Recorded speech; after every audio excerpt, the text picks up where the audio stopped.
Hola, espero estén teniendo un muy buen día. Yo soy Jorge Uriel Cepeda Sagón y junto a mis compañeros Pérez Hernández Ángel Rafael y Alexis Fernando Rosas Pacheco, todos del Colegio de Ciencias y Humanidades Plantel Naucalpan, vamos a estar hablando el cómo funciona la física dentro de los huracanes y de los tornados. También vamos a hablar de las consecuencias que producen estos, además de las diferentes causas que pueden producir esto. También vamos a hablar de en qué lugares es más común que se lleguen a producir estos dos. Y pues obviamente también vamos a estar hablando de qué son. Hola, yo soy Jorgiel y hoy voy a estar hablando de cómo funciona la física dentro de los tornados. Bueno, para poder entender cómo funciona la física dentro de estos, primero tenemos que hablar de qué es tornado y cómo se forman.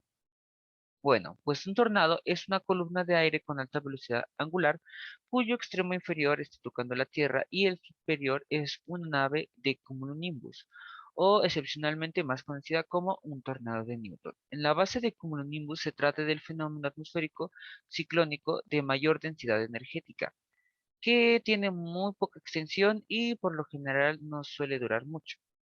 Los tornados se presentan en diferentes tamaños y formas, pero la forma más general en la que se pueden ver estos es en la forma de una nube con forma de un embudo, cuyo extremo más angosto toca el suelo y suele estar rodeado por una nube de desechos y polvo, al menos esto en sus primeros instantes en los que se forman.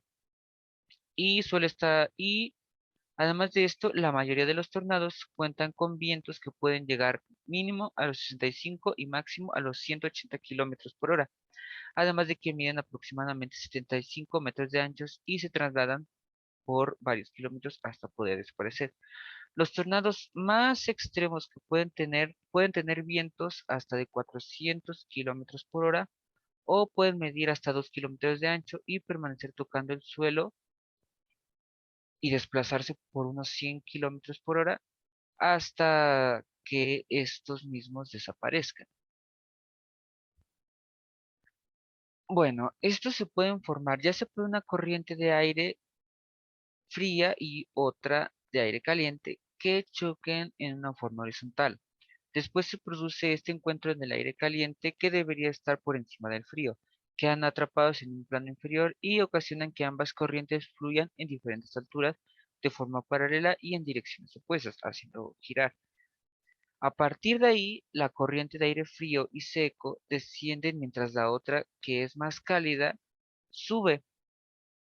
Esto produciendo una corriente con la forma de un tubo giratorio. La velocidad de esta corriente va aumentando según va avanzando el proceso y después el aire caliente asciende y el frío desciende, con lo que el vértice del tornado adopta una posición vertical. Cuando este vórtice llega a tocar el suelo, la corriente acelera y se produce un remolino con una forma de trompo. Después el aire frío desciende alrededor de los flancos del tornado y el flujo de aire caliente que estaba atrapado abajo ahora forma un vórtice para poder ascender y así se eleva de manera vertical con fuerzas con mayor carga. Una vez que se forma el tornado y ha alcanzado una altura y potencial, se produce un efecto de aspiración que es el que posibilita la capacidad de absorción de casas y automóviles. Es esto lo que hace a los tornados bastante peligrosos. Bueno, ahora sí, ya que hablamos de qué son y cómo se forman los tornados, podemos hablar de cómo funciona la física dentro de los tornados. Para esto voy a usar un video que encontré de un tornado que puedes hacer en tu casa dentro de una botella de agua. Ahorita lo van a ver. Bueno, para empezar, aquí podemos ver cómo se podría formar un tornado, ¿no? Primero va ascendiendo y así tendría la forma de un embudo. En este caso estoy usando un video que encontré con un tornado de agua. Bueno, para poder entender mejor, vamos a imaginar que a este tornado que está dentro de un vaso de agua, le vamos a echar, por ejemplo, papeles de aluminio y algunas bolitas de papel. Bueno, el tornado tiene una velocidad angular que va a ir disminuyendo conforme el radio se vaya haciendo más pequeño. Bueno, si al momento de echar nosotros los papeles de aluminio, estos se mantendrían girando alrededor del vórtice o alrededor del tornado, ya que estos tienen o incluso pueden quedar arriba, ¿no? Hasta arriba del agua o hasta arriba de la nube de cumulonimbus. Bueno, ahora regresando con el tema de los papelitos. Si nosotros echamos los papelitos de aluminio al tornado, estos se quedarían arriba o a los lados, ya que se puede decir que tienen una mayor densidad que el agua. Pero si echamos, por ejemplo, algunas piedritas que sean un poquito más pesadas o que tengan una menor densidad que el agua, estas se quedarían adentro del tornado o en el vórtice, subiendo y bajando.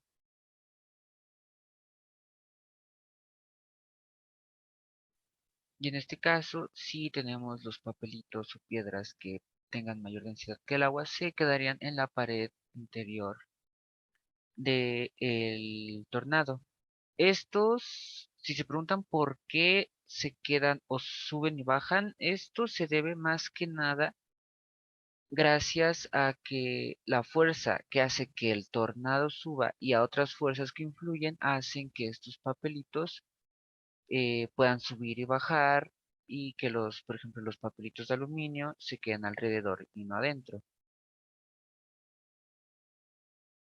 Y bueno, eso sería todo por mi parte en cuanto a los tornados y muchas gracias por ver. Hola, soy Alexis Fernando Rosas Pacheco y voy a hablar sobre los huracanes y su física. Los huracanes son fenómenos atmosféricos más violentos de nuestra naturaleza. Son un proceso natural del planeta Tierra para transportar el exceso de energía del área tropical a las regiones más frías. Visto desde el satélite, estos remolinos o espirales gigantes de nubes y fuertes vientos alcanzan velocidades de 74 millas por hora, desplazándose sobre la superficie marina del océano hasta que tocan tierra o mueren sobre aguas más frías en latitudes medianas o polares. Un huracán es parte de la familia de los ciclones tropicales, cuando la nubosidad y viento se organizan en circulación espiral alrededor de un centro definido de baja presión, con tronadas o tormentas eléctricas concéntricas alrededor de un centro. Se ha formado un ciclón tropical. El ciclón tropical se puede clasificar en depresión tropical, tormenta tropical y huracán. Si los vientos del ciclón tropical no superan las 38 millas por hora, el ciclón se conoce como la depresión tropical. A las depresiones tropicales se les asignan números en secuencia, por ejemplo, depresión tropical 6. Si el sistema cobra fuerza con vientos entre 39 a 73 millas por hora, se le conoce como tormenta tropical.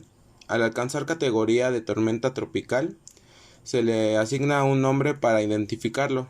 Por ejemplo, la tormenta tropical Ernesto, el cual continúa por el resto de la vida de ese ciclón.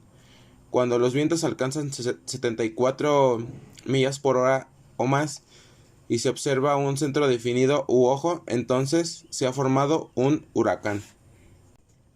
En un huracán los vientos rotan alrededor de un centro, en contra de las manecillas del reloj, en el hemisferio norte. Este centro de baja presión y relativa calma es conocido como el ojo del huracán.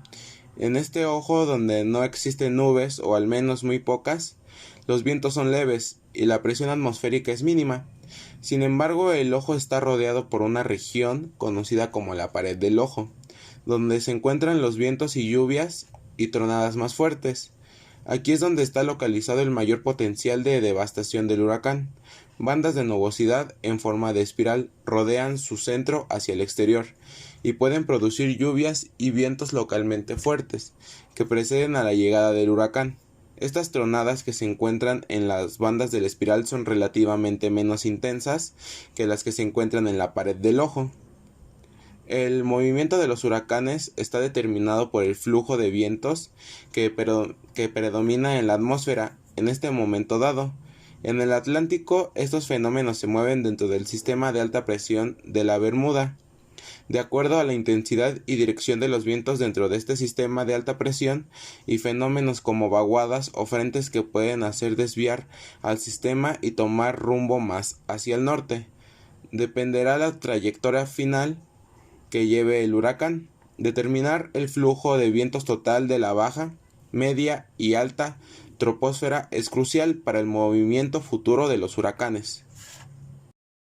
En los nombres de los huracanes tenemos que la idea de dar nombres exclusivamente femeninos fue resultado de la novela de George Stewart, Tormenta, en 1941, y fue adoptada por los meteorólogos militares para dar uniformidad a los nombres de los ciclones, además que usar nombres cortos hacía más fácil comunicarlos, especialmente entre el público, las agencias del gobierno y los medios de comunicación de la región. Debido a las protestas de grupos feministas en la década de los 70, esta práctica de nombres femeninos para los huracanes fue eliminada. En la física de los huracanes tenemos que los huracanes se forman por la acumulación de tormentas eléctricas que se desplazan sobre aguas oceánicas cálidas. Cuando el aire cálido de la tormenta y de la superficie oceánica se combinan, empiezan a elevarse en forma de remolinos. Esto genera baja presión en la superficie del océano. En el ojo del huracán tenemos que es un círculo que mide entre 3 y 370 kilómetros de diámetro. En la presión barométrica es hasta 15% inferior a la exterior. En el ojo del ciclón se registran las temperaturas más frías en superficie y las más cálidas en la altura. Está rodeado por la pared del ojo, la zona con las condiciones atmosféricas más severas. También hay diferentes medidas de los diferentes ciclones tropicales. El uso de esta medida ha determinado que el mayor tamaño medio de los ciclones tropicales se producen en el noreste del Pacífico, siendo aproximadamente el doble que de los que se producen en el Atlántico. Otros métodos para determinar el tamaño de un ciclón tropical incluye la medida del radio de los vientos del vendaval y midiendo el radio al que su vortosidad relativa decrece a 1 por 10 a la menos 5 s a la menos 1 desde su centro.